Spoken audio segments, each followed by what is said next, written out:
नमस्कार बंधुरा आज के मायेर रान्नाघरे बानानो हच्छे स्पेशल एक मिष्टि आमार भीषण पछंदेर रांगा आलुर रसबड़ा। तो रांगा आलुर रसबड़ार जोन्नो रांगा आलुगुलो एकटू बड़ो बड़ो शुकनो टाइपेर जे रांगा आलुगुलो हय सेगुलो दिये रसबड़ाटा भालो हय।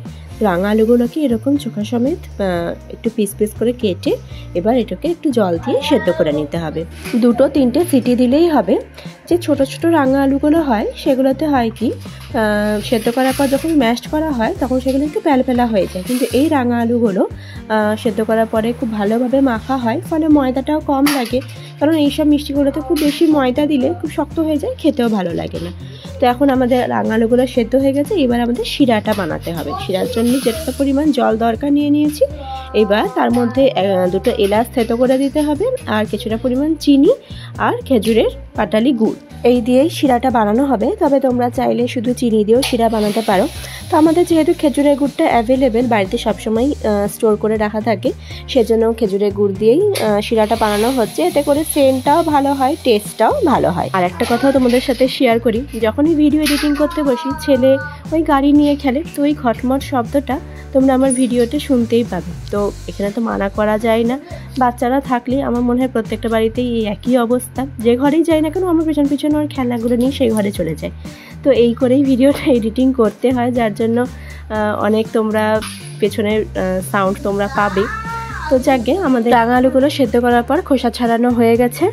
এবার এটাকে একটু মেখে নিতে হবে। গরম অবস্থায় মাখলে মাখাটা ভালো হয়, খুব ঠান্ডা হয়ে গেলে তখন মাখাটা ভালো হয় না। তো এখানে ম্যাশার দিয়ে ম্যাশ করতে পারো, যা ইচ্ছে দিয়ে ম্যাশ করতে পারো। আমাদের এখানে হাতা চামচ খুন্তি যা পায় তাই দিয়েই মাখে। তো এবার মাখা হয়ে গেছে। তো এর মধ্যে এবার 2 চামচ ময়দা আর 2 চামচ মিল্ক পাউডার আর 1 চামচ ঘি দিয়ে ভালো করে এটাকে এবার মেখে নিতে হবে। খুব বেশি ময়দা আমাদের অ্যাড করা হয়নি, 2 চামচ ময়দাতেই হয়ে গেছিলো। তেলের মধ্যে ছেড়ে দেখতে হবে, যদি একদম ছেড়ে না যায় তাহলে ঠিক আছে, আর যদি ছেড়ে যায় তাহলে আরেকটু ময়দা অ্যাড করতে হবে। তো আমাদের এখানে যেহেতু এটা গোবিন্দকে ভোগ দেওয়া হবে সেই জন্য তেলের মধ্যে সামান্য একটু ঘি দেওয়া হয়েছে। এইবার গোল গোল করে বড়া করে এবার ভাজতে হবে। ছোট বড় যেরকম শেপ তোমাদের দরকার করতে পারো। তো আমাদের একটু বড় বড় সাইজেরই করা হচ্ছে। গ্যাসের ফ্লেম একটু লোতে রেখে ভাজতে হবে, একটু টাইম লাগে এগুলো ভাজতে। ওই যে রান্না করার সময় একটু তো ধৈর্য ধরতেই হয়, একটু ধৈর্য ধরে একটু মিষ্টি আছে ভাজলে এগুলো খেতেও খুব ভালো লাগে। এমনি আমরা তো এগুলো শুকনোই খেতে ভালো লাগে, আমি তো মাকে বলেছি শুকনোই আমার জন্য কটা তুলে রাখবার রসে দেওয়ার আগে। তো মা এখানে আলাদা করে কটা পরে শুকনো তুলে রাখবে। আমার সাথে আমার মেয়েও খেতে খুব পছন্দ করে। তো এবার এখানে গরম গরম ভাজা হয়ে গেছে, আর ভাজার সাথে সাথে এখানে এটা রসে দেওয়া হবে।